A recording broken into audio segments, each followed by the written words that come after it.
Hey everybody, welcome back to Business and Life Stories podcast with Mike and James. Joining us this week is Steve Q, one of the premier selling coaches, sales trainers, written a lot of books, has quite the history with some rock and roll as well, which we always love to hear about. And he's got a new book coming out soon. So we thought we'd focus this time for you, so many of us being in the realm of early stage and trying to figure out, and we know we're going to need help with sales at some point. This episode's for you folks that are in that boat right now. And Steve's going to talk to us about instinct, intellect, how to meld that into your intuition, and how to start to build trust and rapport with your potential clients. Welcome, Steve. Hey, thank you. And you know what? It's really a pleasure to join you guys here. And I know that you're in Austin, Texas, because you just told me about 5 minutes ago before we started recording.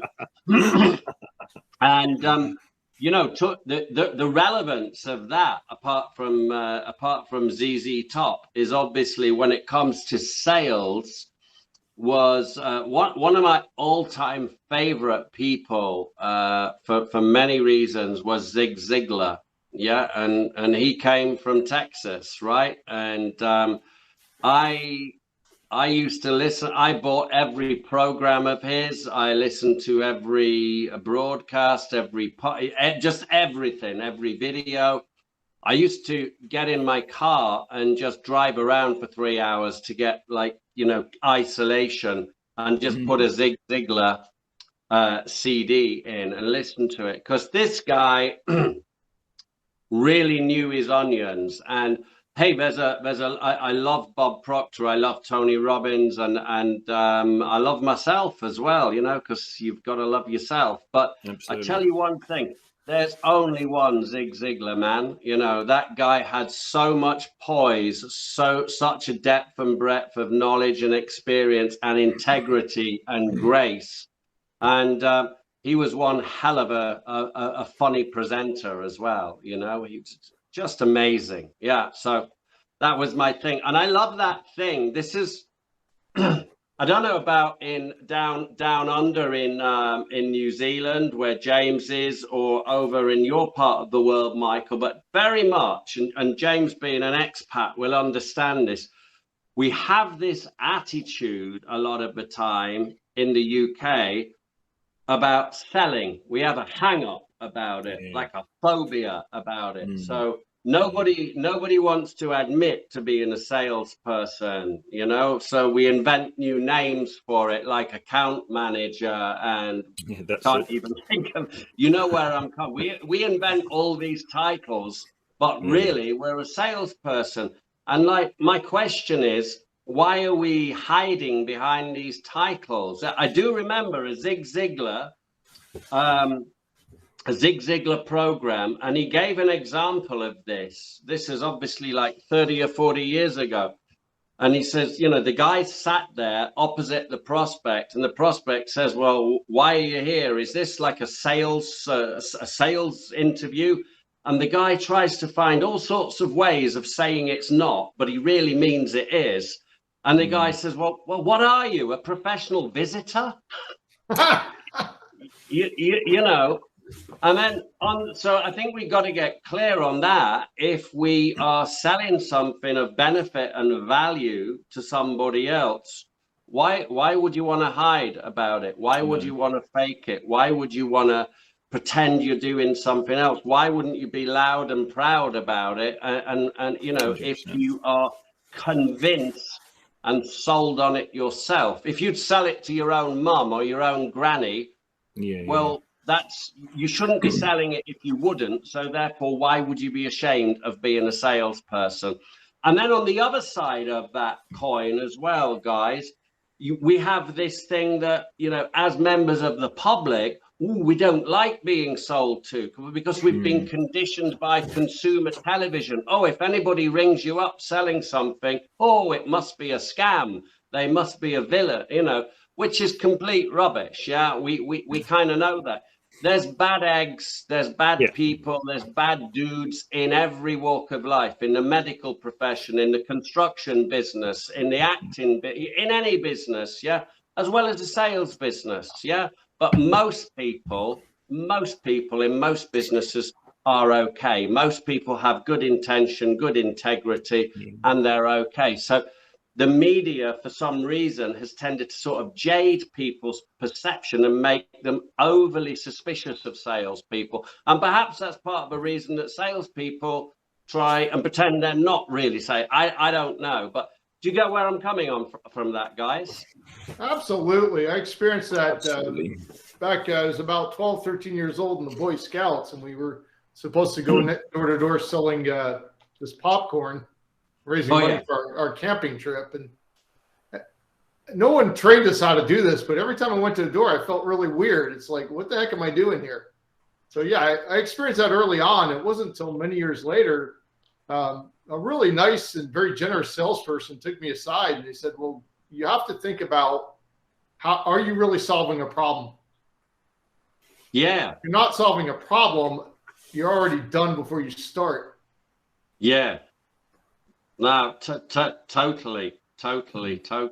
It's, I mean, just adding to that great frame for the conversation. Sales is such a privilege, isn't it? To have the opportunity to speak to people, to communicate, to find out how we can serve them. And it's like, I don't know if there's any universities where you go and study a 3-year degree to give any sort of qualification in sales. It isn't like becoming, I don't know, a nurse or doctor or an accountant. But as we all know, there is so much self-development which we go through behind the scenes. And you're absolutely right, Steve. It's a tarnish which is I feel it's a very unfairly brushed tarnish, and and it's very respectful, and it's about serving people and about supporting them in their transformation. Yeah, totally. You know what, as well, it's about creating awareness, because oftentimes we talk to people and they've made a presupposition. They might have seen a video or a promo or an email about what it is that we're selling, and they presuppose it, they prejudge it. And it's only when we get into a conversation and find out who they are, what they're doing, what their goals and aspirations are. And now, after I've listened to you, you know, in the ratio of 2 ears, 1 mouth, that old chestnut, but hey, it's true. It's only after I've done that. Now I can explain. This gives me the opportunity, if the solution I have is appropriate, it gives me the opportunity to explain it in a way that will resonate with you, that will be in alignment with what your goals are.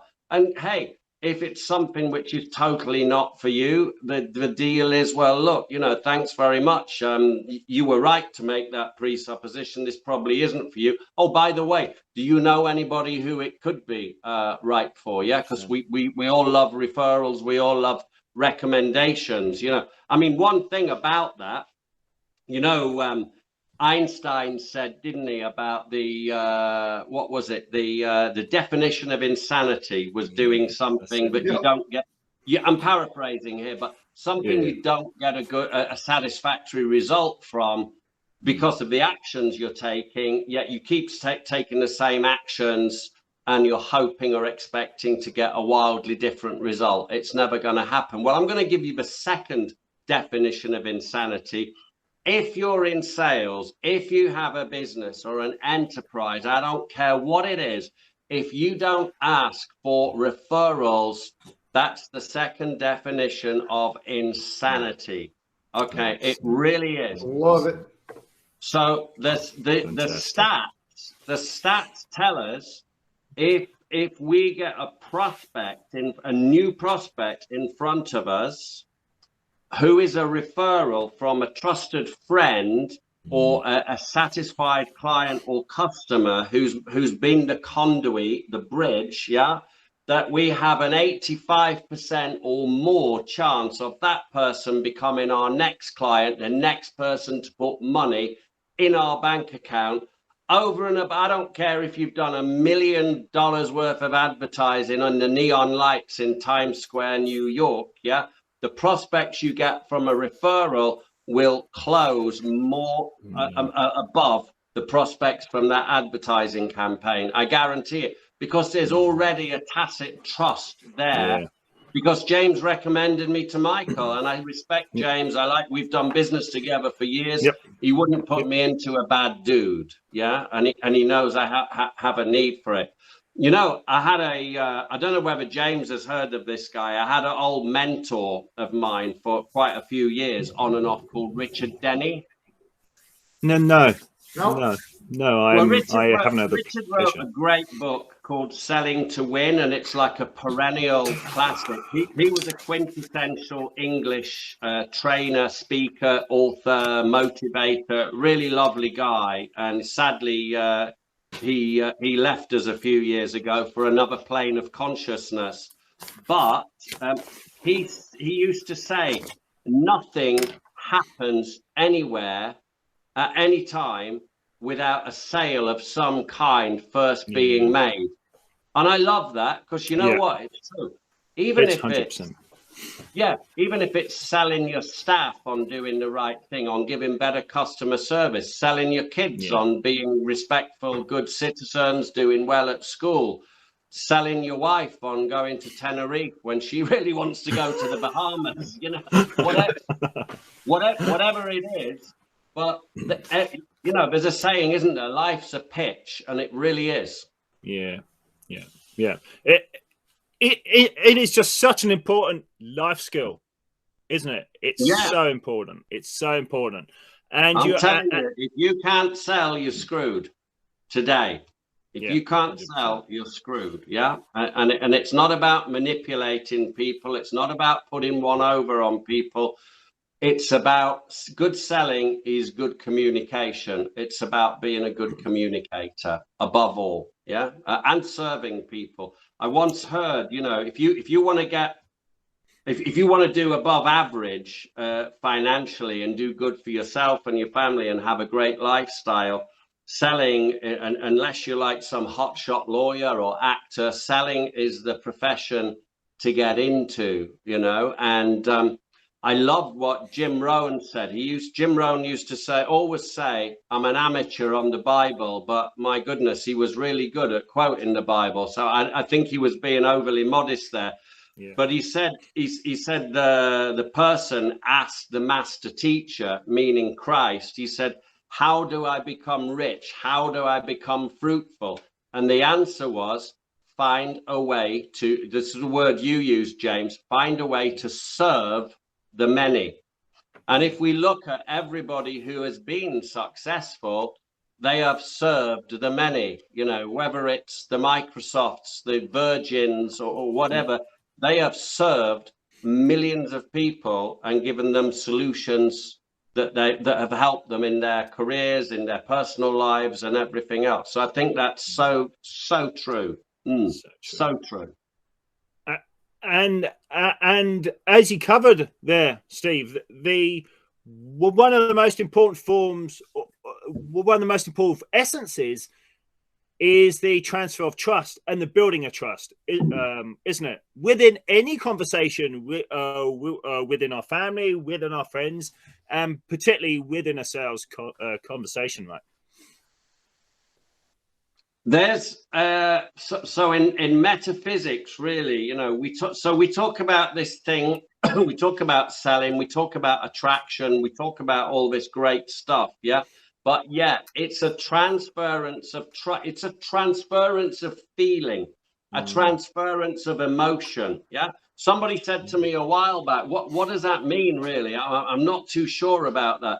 I said, have you ever let's look at it in reverse. Have you ever called up a prospect, and we've all done this, by the way, guys, or called anyone for that matter, but let's just say, for the context of this conversation, it's a sales prospect, and you're super enthusiastic, you've done all your affirmations, you're really on it, you're up singing and dancing, you're positive, you pick up the phone, you go, hello, John, it's James from so-and-so, and the guy is stone cold on the other end of the phone with you. Yep. He makes hello sound like a threat. Yeah, you know. Yeah. 100%. What does that do for you? That gives you a very uncomfortable feeling in your solar plexus. Now, and now, oh wow, I wasn't expecting that. He's knocked you right off kilter. What is that if not a transference of feeling? Not a very nice one, but it's a transference of feeling. So do you think it works the other way, with positive emotion, with positive energy, with belief and truth? Of course it does. 100%. It's a transfer of emotion. 100%. And I would love to delve into the essence of intuition, within life, but within sales as well. And being a little vulnerable here, me not appreciating or listening to my intuition, I was almost killed twice. And it was a real wake-up call.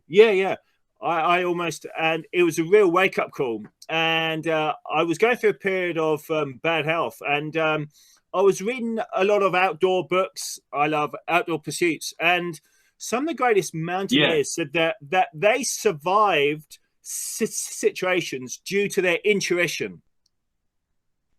As he said, that sixth sense of just checking in. Hey, should I turn back? It's a very, very simple question. But, and that to me, Steve, was a turning point in my life. And I have nurtured, developed, listened to myself. And it's a daily thing for me. It's almost like another James. Tell us about intuition and sales. So, like we were just talking before we started recording, I was saying, for the benefit of anyone who's joined us, the difference between us and other members of the animal kingdom is that they operate totally on instinct. They just they don't think consciously about it. It's down to awareness as well. So this is this thing you're talking about being outside of yourself and being to observe yourself. Like I am in a room here. Not only do I know that I'm in a room, but I know that I'm in the room, if that makes sense. The cat is in the other room. The cat has no awareness that he's in the room. The cat just is. Does that make sense? So this is a big difference. And if you behave or do something towards that cat in a certain way, he will instinctively flee or do whatever. He'll do something, but he won't stop for one single iota of a second to think about it. He operates purely on instinct, purely with his higher faculties.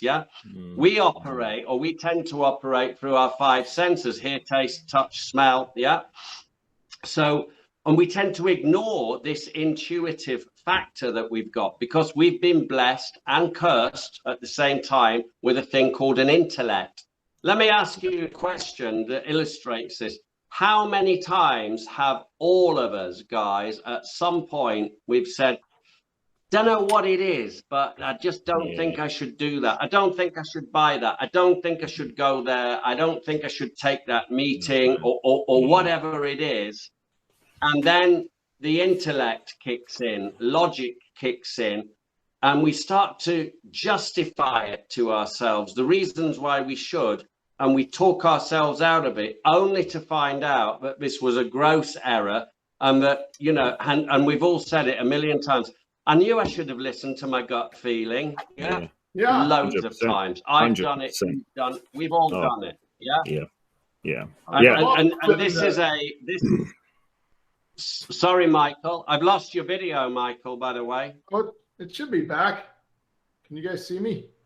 I just got a big red M. Now James has got now you're both back. So this is the thing. This is the thing with using our intuition. And if you, especially on the telephone, you don't have the benefit of face-to-face. You can't press the flesh. You can't sit down for a coffee. You can't read the person's body language, their eyes, the whole thing. pupil dilation. So here's the thing, right? You've got to develop your intuitive fact. You've got to listen to what the person maybe isn't saying, or you've got to feel it. Yeah. And you can feel it. And this is a skill which you've got. And some people are naturally better at it than others. Some people are more naturally intuitive, but it's a skill that we've all got to some degree.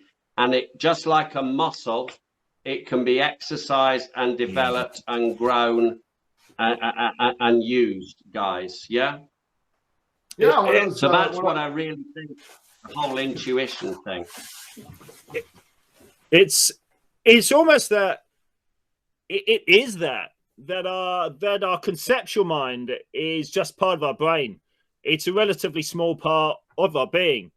But the intuition, I feel, Steve, the intuition comes from the universal consciousness. Like there is something much bigger, and we can just and as you said, if we can develop it, then we can just tap into it, can't we? Well, that's what's giving you the intuition in the first place. Yeah. So when we get into this, you realize you have your consciousness, this consciousness that we've got now. You have your subconscious, which is probably about 92% of your overall mind and consciousness. Yeah. And so if you've ever read Think and Grow Rich, he talks about, the subconscious mind and auto-suggestion. And the subconscious mind, he compares, or Earl Nightingale did when he did the rendition of it, which was probably the first personal development thing that I ever listened to. He said, think of the mind as a plot of land, and in one half you plant fantastic roses or vegetables or something really positive, something nice. And on the other side, you plant deadly nightshade, a poisonous, horrible, vile plant that nobody would want in a million years. And they both get rain and they both get sunlight and fresh air, and they will both grow in equal abundance. Yeah. And that was a metaphor for what the mind is like. Yeah. Because it doesn't care what you put into it, good, bad, or indifferent. It will reflect and mirror and return and manifest from the fourth plane to this plane of consciousness what your dominant major thoughts are, mixed with your emotions. Yeah.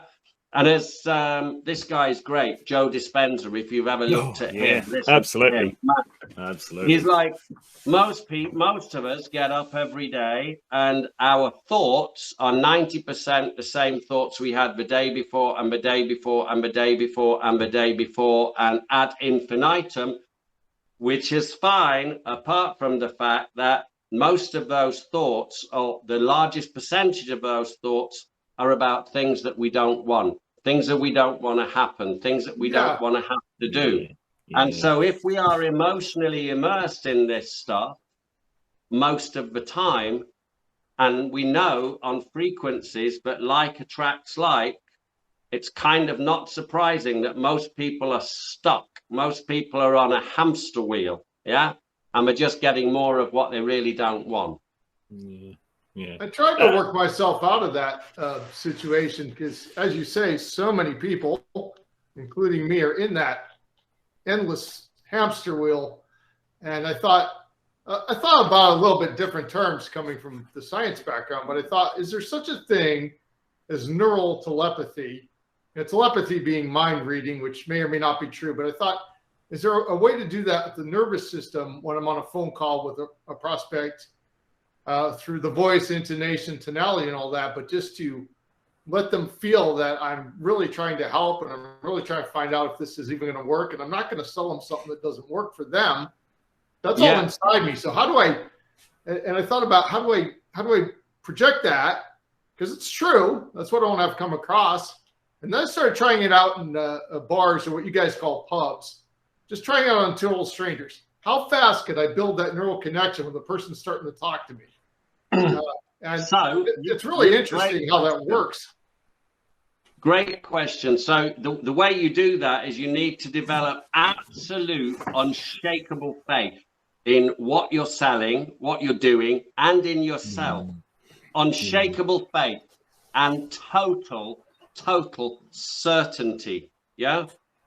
The certainty is the thing that's transferred. Your sincerity and your faith and your certainty is the thing that is transferred across the ether. That's the reason the person gets the good feeling why I should do this deal with Mike, with James, with Steve. Yeah. And when you don't have that certainty, when you have doubt, when you have a healthy dose of what we call imposter syndrome, when you have that creates that feeling, even though you might have a great deal, that creates that feeling, I'm not too sure, let me think about it, and the person doesn't even on the conscious level know why he's been saying it. Incidentally, when you talk about this, just sprung to mind, so I'll share it with everybody. When somebody says, I'll think about it, I'm going to ask the husband, I'm going to ask the business partner, I'm going to I'm going to ask the dog. This is the bullshit excuse. Sometimes it's perfectly genuine, but most of the time it's an excuse. And it means either we haven't explained the deal clearly enough. It means either maybe they don't trust us, maybe they're not certain about us. It means lots and lots and lots of things. But I tell you and everybody watching, whether you think it's genuine, whether you think it's otherwise, in my experience, 95+% of the time, that old saying is totally right. On every call you make, there is a sale made. It's either us selling them or them selling us. And here's the thing, 95% of the time or more, I've had some conversations with people, first call conversations, they've been amazing. If I would have told them I'm at a loose end on Sunday, no family around, nothing like that, I'm certain they would have said, well, come to our house, have lunch with us on Sunday. Don't be alone on Sunday for lunch, that good a rapport with people. And yet, if I've let them go in the way that I was just talking about, they don't take, they're like best friends on this call, yet they don't take the call, or they're frosty with me if I catch them, if I call from another number or something like that. Something happens, not quite sure what it is, but something happens. And so what I've started doing, which is really helpful, I've found I've closed a lot more sales. I actually explain that to people. I'll say, Michael, you know what? I totally get where you're coming from with that. And look, none of us like to make decisions quickly, and I don't want to push you into doing anything, but I know what I've got is going to really do the job for you because of what you've told me and because of what this is. I know it's going to do the job. You're only guessing at the moment. You're only using your imagination. And then I tell them about this 95%, and I say, so I'm not being pushy. I'm encouraging you in the strongest way possible to take a proper look at this and to do this, because I know what it'll do for you. But I also know if this phone goes down and we're not doing a deal, you're never going to enjoy the benefits of this, because I've been doing this far too long to know that it isn't this way, you see. And I try and and if somebody says no on the first time of asking to close, I might have to ask them 4, 5, 6 times, but I never go, why don't you want it, Michael? Why not? I never do that, because I see that in my imagination as two stags. When they fight, they lock anklers. I tend to, if you go for confrontation when somebody says no on the first time of asking, first time of trying to close or doing a trial close, there's only one winner in that and it ain't you. It's not me. It's the prospect. So I normally go something like, oh, I completely understand. I know where you're coming from, totally empathize, blah, blah, blah. And then I might talk about something totally different. I will, in NLP, we call it a pattern interrupt, or interrupt that pattern of what we're talking about. We'll move on and talk about something else.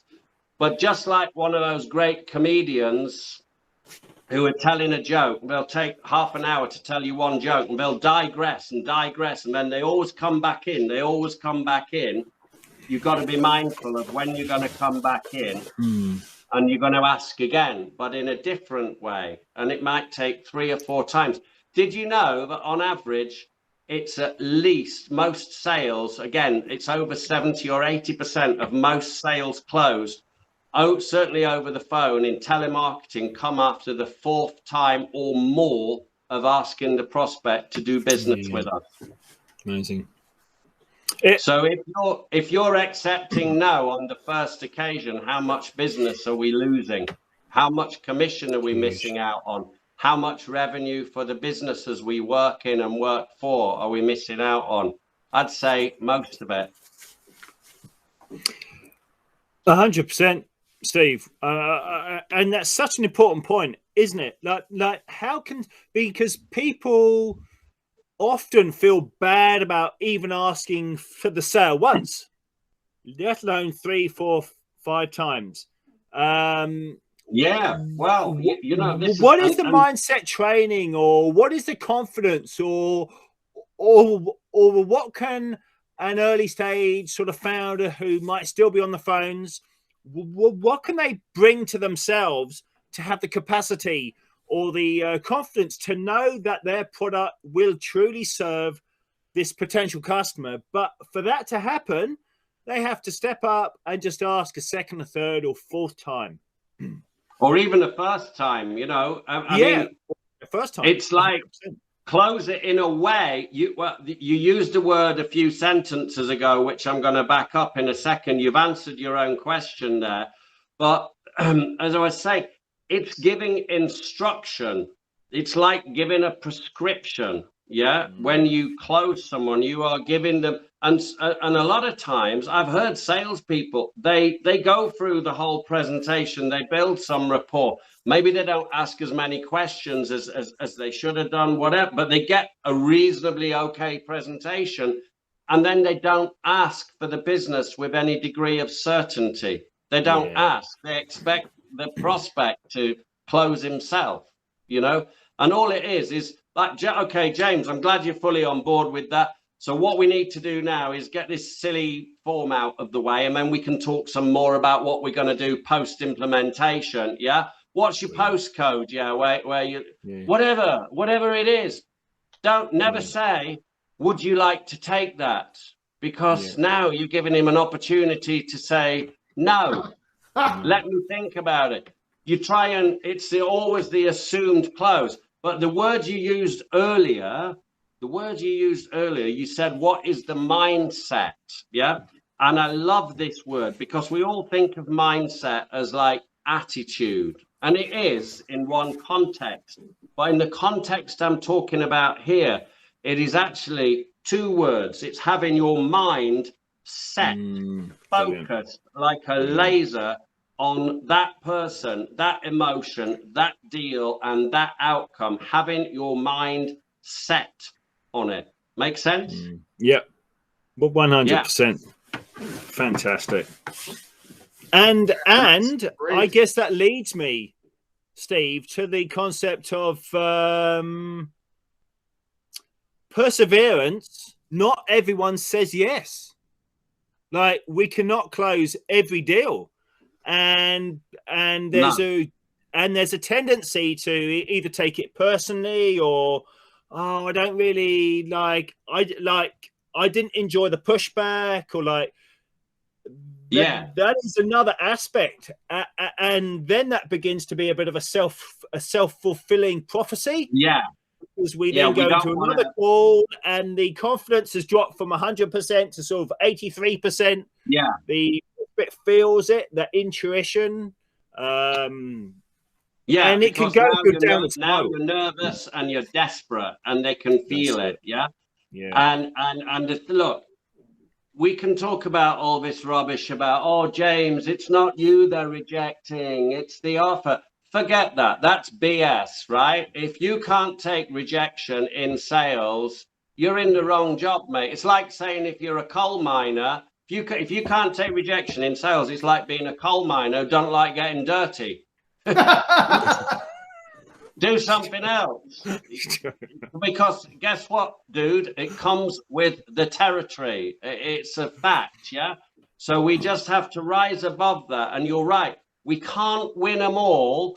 But if we do sales training, if we do, here's the killer. I'll tell you this in a second. But if we do sales training, if we do role play, yeah, 100%. And if we educate ourselves with personal development, I mean, there's so much personal development and sales training stuff that you can get for free on YouTube. You can watch the best of people like Zig Ziglar, Tony Robbins, Brian Tracy, Bob Proctor. I mean, you know.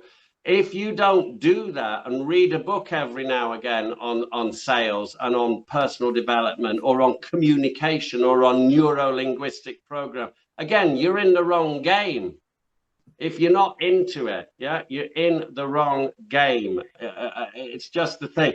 And if you do that, you won't win them all because it's impossible to win them all, yeah? With something I'm doing with a client at the moment, I closed like 8 or 9 sales on the bounce a few weeks ago, yeah? Next 2 days, I had a blank. Couldn't close a barn door behind me in the wind, you know? You see, it's a numbers game, yeah? It's a numbers game, yeah? And your success will be always be directly proportional to how prepared you are, how educated you are, and the number of calls you make. It's as simple as that. But then randomness and numbers are going to come into play. So as Richard Denny used to say to me, and he says in his book, Selling to Win, you can't win them all, but if you do this stuff, you can win a few more and a few more and a few more. And when you add those few mores up at the end of the year, it's called loads of money. Yeah. And it has great positive outcomes in all aspects of our life as well, Steve. Yeah, totally. It's just about who you are and developing and raising your consciousness. You know, you all looked at the law of attraction thing, right? Mm-hmm. You've seen the movie The Secret, yeah? Yeah. And read the book maybe, which was basic. That had great luck on its side. That was timing. The world was ready for that. Yeah. But it was basically a fusion. Rhonda had morphed what she'd learned in The Science of Getting Rich from Wallace D. Wattles, which I believe predates Think and Grow Rich. And she'd also read she was into this. She wrote her take on it, and boom, it was just at the right time, and the movie sent it crazy, and the whole thing. But I just want to look at this word, attraction. So what does it mean? People talk about attraction marketing and law of attraction. Well, the first thing is the law of attraction is a secondary law. The primary law is the law of vibration, the law of frequency. That's what works back of the law of attraction. But without getting into the whole metaphysics thing, yeah, which we can do in a little while on a short basis, but attraction. Take the word attraction. I see other words in that. See the word itself. Then I see the word attract. Yeah. What are you doing to attract the right type of audience? Ask yourself this question. Yeah. Don't just say, oh, attraction. It won't work. Just having a vision board won't work. Yeah. The last 5 letters of the word attraction, what do they spell? Action. You got to take all out massive action. Yeah. This is a partnership. Everything we do in life for success is a partnership between the creator, the spirit, and our physical selves here. We are spiritual beings in a physical body, yeah? It's a partnership. You get your intuitions, you get all your good ideas, you develop your intuitive faculties, but you've got to shovel the coal, yeah? You've got to do the physical work. You've got to take the action. You've got to put the hours. You've got to put the work in, yeah? And then in the middle of the word, I used to work with a guy who was, I don't know whether Michael's aware of this, but we have a newspaper in the UK called the Sunday Times. Yeah, big broadsheet. Yep, yeah, get that and they produce this thing called the Rich List every year. So this guy I worked with for a while, he was into the property business, and he was in the rich list for a couple of years, running actually north of about 80 million pounds. So he'd done pretty well. And I worked with this guy. He was incredibly inspiring. I worked with him on a project or two, and he used to call me up when we'd set a set of actions that we were doing, and he'd say, "Hey mate, how you doing? Are you getting any traction with that?" And that word traction is in the middle of the word attraction. Yeah. Traction is when we're starting to make progress. It's where the rubber hits the road and we're getting some motion, we're getting some momentum. But you've got to take the action behind it. Without action, there won't be any traction. And you can forget all the other stuff as well if you don't do these two fundamental things, guys. Yeah, really. Amazing. That is amazing, Steve. That was fantastic, mate. Oh, thank you. Really, really good. And I think that just sums it up. It just puts it in practical terms, because I think some people have a tendency to view the law of attraction as just some woohoo kind of like it doesn't exist. And as we all know, it's there as real as a cup. I mean, it's there, but it's the way that you broke it down there. Action, traction. There's a lot more. As you said, you can't just meditate a Ferrari into your life. Action and attraction, right? Action, attraction, traction, attract. It's the whole deal. We were talking earlier, then I digressed. We were talking about the conscious mind, the subconscious mind, and then where do we get the intuitions from? So some people call it the universe. Some people say it's God. Some people say it's the super consciousness. I like that term, the super consciousness, because it fits up with our conscious, our subconscious, and then our connection. I kind of think of it like, you know, you've got the conscious mind, and this has been used before. This is nothing new. I just love this. The conscious mind is the RAM in your computer. This is the 16 or 32 megabytes of random access memory, stuff you can just recall and stuff you're aware of. Your subconscious is that big hard drive, and the super consciousness is the unlimited cloud. Yeah. And that's where everything is. Yeah. We know everything already because it's already there, and we can access it. You know, back in the days before telephones and internet and electronic communications, few hundred years ago, it's funny, but you would have, and I can't think of a specific, but it's true, that you would have a certain invention on this part of the world which started to change and revolutionize people's lives. And before the news had even chance to travel by newspapers or steamships to the other side of the world, it's been invented in Australia or New Zealand or somewhere like that.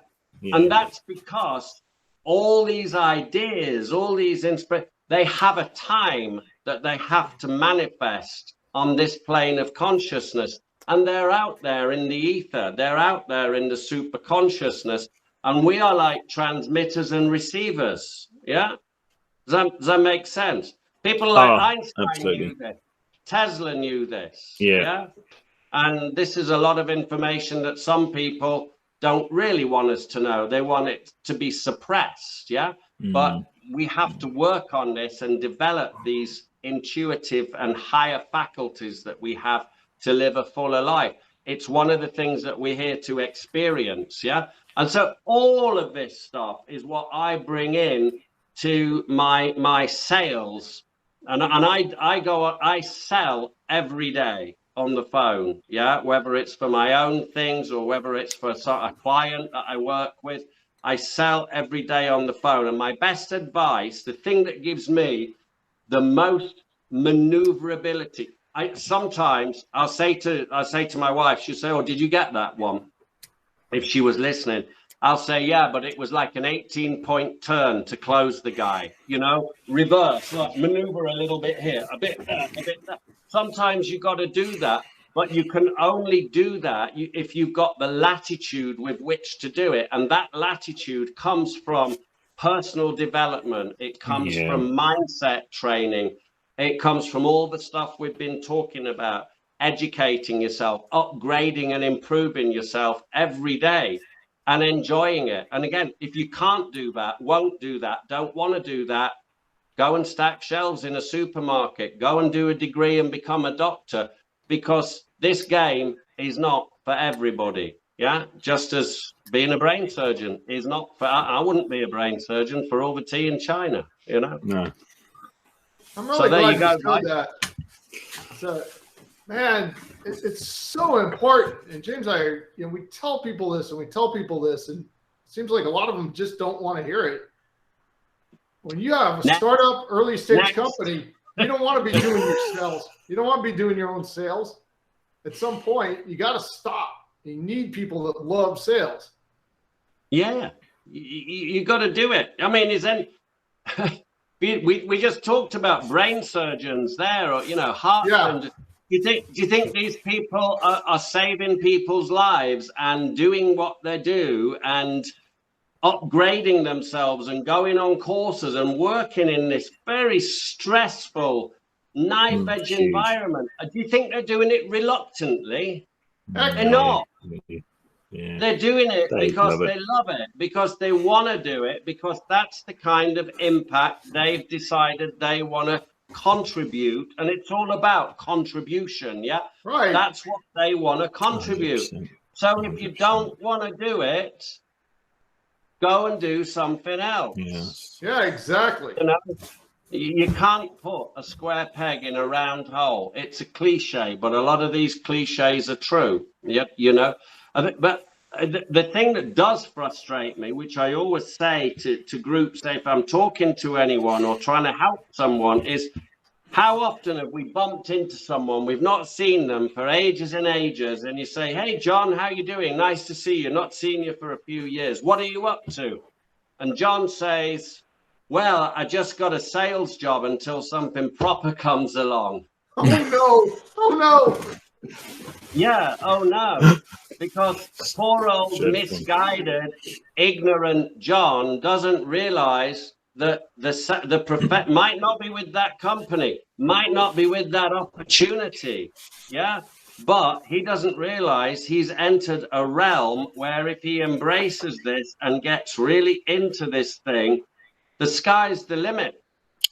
Really, the sky's the limit. But he doesn't realize it. And he's waiting to go for a proper job when he's just a cog in the wheel who is going to be helping to fulfill the dreams, hopes, and ambitions and goals of someone else who's called a business owner, who by definition, if you're working for somebody else just on wages, just on salary, by definition, they are paying you a shitload less than what you're worth. Yeah. Because they're making it off your back. Right. 100%. Right. 100%. But this is what 100%. People want. It's a false perception of security. Yeah. It's all that good. How are we doing for time, guys? We're great on time. Okay. Tell us a bit about the book. I'm excited to read it. Where do we get a copy? Yeah. Tell us more, Steve. So the book that I'm putting together at the moment, it's called The Spiritual Seller. And I'm writing it for the reasons, it's not about dressing up as a vicar to be a salesman or anything like that. It's spiritual. It's all this stuff that we're talking about and incorporating it, but it's making it part of you. You see, it's got to be real. Yeah, it's got to be authentic. 100%. It can't be fake. Otherwise, they'll pick it up on their intuitive level. They won't be conscious of it, but they'll just feel it. Yeah. So you've got to be sincere with it. I was listening to I think it was maybe a speech by Jim Rohn at something like a Herbalife conference back in the day. And he says, when he was doing his intro, he said, "I'm going to throw some ideas and philosophies around here that I've developed, And he said, "I don't want you to sit there, please, and say, ask yourself, is he right?" He said, I'm not here for that. He said, instead, if you're going to ask yourself anything, ask, is he sincere? Is he sincere? Brilliant. See, real, not fake. Sincerity. That's the deal. Yeah, that's the deal. It is. I mean, that is such an important point, Steve, isn't it? I mean, it's like it really almost sums up the whole deal of where we started this conversation about sales having a bad rep, having a bad rap, being seen as maybe a stand-in between proper jobs, like whatever all those cliched perspectives are. It comes down to sales is a way of life. It isn't just a 45-minute conversation, is it? It's a way of being. Look, sale, it's everything. Like I said, you know, it's in your interpersonal relationships, platonic and intimate relationships. It's in your family relationships. It's with your colleagues. It's not just with your prospects and customers. It's a way of life. It's personal development. It's communication. It's becoming, always trying to become just a little bit better version of yourself, a bit sharper, a bit more aware. You know the opposite of awareness? Ignorance. Tell me. Ignorance. Ignorance. If you're not aware of something, you're, by definition, it's polar opposite. You're ignorant of it. And contrary to this old saying, ignorance is not bliss. Ignorance is not bliss. Ignorance is a bad state to be in. Yeah, it's a bad state. And so the other question, when you were talking earlier, when I was saying about mindset, Michael, it's also, I've just reminded myself there, it's about state. Yeah, so you have to be in the right state to do this job. Yeah, you have to, we have an old saying, it's a 5 P's, I think. Proper planning prevents piss poor performance. Yeah. Okay. So it's about the planning. Jim said, don't start the day until you've finished it on paper. Good advice. Yeah. You got a roadmap for the day. You're not going to forget to do something. Yeah. Get focused on that. Yeah. Do some exercise. Yeah. The amazing thing is that the mental thing and the physical thing, they both complement each other. Think like that, like a semicircle as an arrow, and then another one there. It's the yin and the yang. One, it's a balance. Yeah, you have to do it. So all I can say is at times, there are times in my life that I have become backslidden. Yeah. I don't mean that from an evangelist preacher point of view. Yeah. I mean it. I have stopped doing things, like I stopped going to the gym. I've stopped exercising. I've stopped doing personal development, not for very long and not very often. Yeah, I'd say 90% of my adult life, I've always exercised. I've always been into sports, and I've always been into what the stuff we're talking about. But the funny thing is, it's a good thing that I did stop, because when you stop, you see then the gap it creates. You see that you're not as successful, you're not as enthusiastic, you're not as energetic, you're not as like up for it, and you're not as competent and confident with it all. And once you get back on it, it's like riding a bike, you know. So these are the things that people need: professional salespeople, professional communicators, business people. You need to create that mind-body balance, yeah, and you'll be successful. These things work, yeah. But they're things, you know, a lot of these things that we're talking about are things that most people don't do. So here's a question: do you want most people's results? Heck no. Listen at this. Yeah, this sums up a lot of people. I talked to a woman a few weeks ago. I was trying to help her with something. She was in some kind of MLM, network marketing deal. Okay. And I said, tell me how you're going. She'd been through the usual routine that they tell them to do, you know, to make out their warm list of friends, family, husband, wife, ex-husband, anyone you've slept with, anyone you've worked with, yeah, and pitch them. So she said she'd approached her sister, who was a single parent mum, living on benefits, yeah, on welfare, Michael, for your benefit there, living on welfare, and got 2 kids to bring up. So you can imagine the scenario, yeah, ain't that pretty, ain't that good? And her sister, so she approached her with this product, with this opportunity, and she said, I haven't got time. She said, what do you mean you haven't got time? You're broke. Yeah, you need this. She said, well, I haven't got time. When do you do this? She said, well, we do it in the evenings, we do it weekends, we do it around our regular job, around the kids, you know. She said, oh, I've definitely not got time to do that. And she's like, why? She said, well, I've got my television.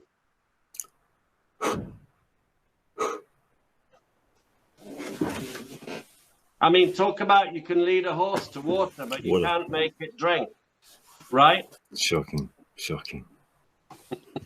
Yeah, I've got my TV. That'll do it for you, won't it, love? Hey. My life's sorted. I've been preaching that to people for 30 years now. It's like your television should be used when you have a documentary or a DVD or some specific thing you want to watch, and then you turn it off and you don't watch it again the rest of the week. Yeah. Almost never be in front of that thing. I do not watch television at all. Super rare do I watch anything on the TV. Why would I want to? And especially nowadays, I can watch all the personal growth, positivity, motivation stuff. Personally, I'm into Muay Thai, boxing, motorcycling, the music thing. I can watch that for free on YouTube. There's all these other platforms on demand. Why would I want to watch television? You know, I mean, I don't know whether Michael knows this, but we have this show in the UK. It's been around for well over 30 years now. It's called EastEnders. It's about the Cockneys in London. Yeah.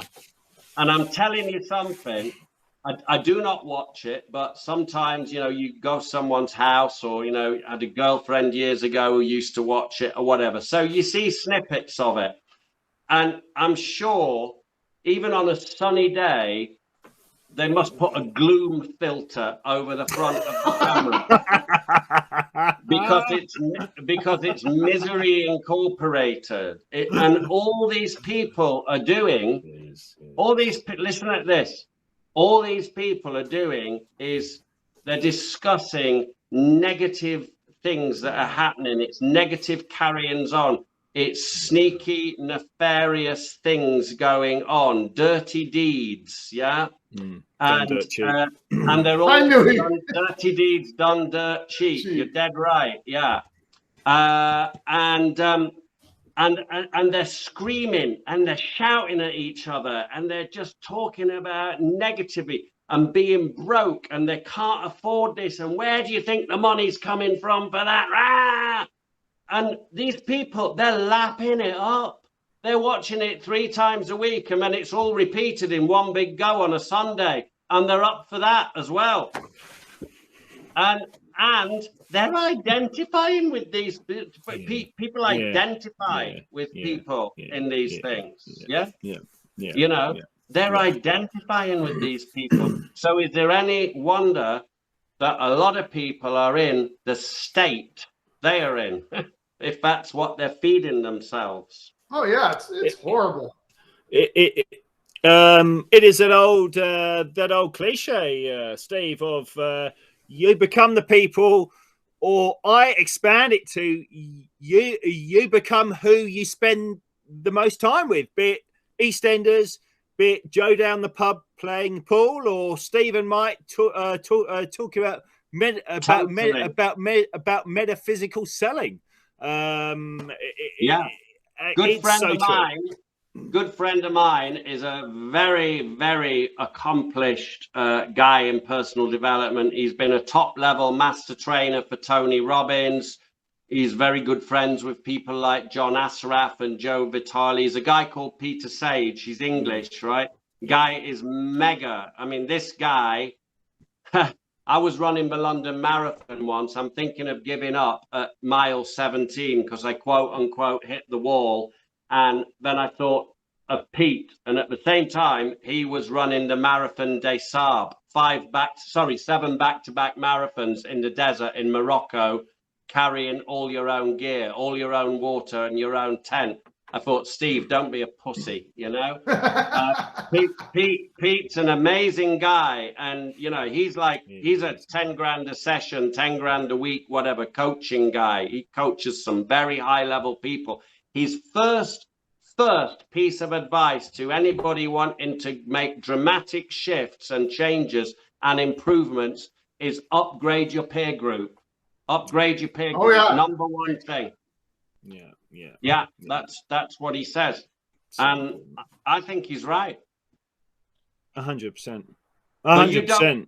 But you don't need a physical. So you know, in Think and Grow Rich, where the chapter where Napoleon Hill, he talks about the power of the mastermind group. Yeah. And he said that he would imagine himself from time to time, or when he had a particular problem, he would imagine himself at the edge of the table, and then all these people like J.P. Morgan, Henry Ford, Andrew Carnegie, Rockefeller, all these guys, they would be all his mastermind group. This is in his imagination. This is with his third eye in the fourth dimension. This is real visualization. And then he would imagine deeply that he would discuss and like having a board meeting, but these guys were his advisors and that was his peer group. So if you haven't got them out there, you can have them in here. Yeah. So powerful, Steve. That is so powerful. I think it is. Yeah, I think it is. Super. Guys, I'm committed for time in 5 minutes. Yep. We need to wrap up. Really appreciate your time with us. I appreciate your time. It's been great. It's been really, really nice. And thank you so much for asking me to join you for a bit of time here. It's been absolutely brilliant. I wanted to share something with you. All the things we talked about, instinct and intellect and that forming into intuition, higher consciousness and all that. And in the science world where we come from, all of that functions and applies exactly as you said. And we just simply have a different terminology on it. Most really innovative scientists and engineers are heavy readers of science fiction. As a science fiction writers, the authors, they're tapping into something. And Jules Verne is a prime example. Jules Verne had spaceships, time travel, the germ theory of disease, immunizations. He had all this stuff before it existed. Yeah. And so it's kind of what you're saying. It's just a different slant. And the really good scientists and creators of new technology, their brains are the same as everyone else. It's just they're working on that self-improvement stuff of learning the skill of how to make that into reality. I'll give you a great great resource here. You can find this guy on YouTube. You can find recordings of him because he's long gone. He died in the 70s. You can find recordings of this guy, of his I imagine them in black and white because they're old, right? But he was one of he was a leading light in what they call the New Thought movement. So the New Thought movement back in the day was maybe your Brian Tracy's, Zig Ziglar's, Bob Proctor's, Joe Dispenza''s of today. But when this stuff was a lot more esoteric than what it is now. It's still esoteric now, but it's more mainstream. It's more in the consciousness. There's more people into it. But back then, I think it was very small, you know. And here's a guy called Neville Goddard. And he is a massive influence on people like Bob Proctor. And he talked about just all this stuff And he would often quote scripture, but he didn't quote it like a religious, like a vicar or a preacher.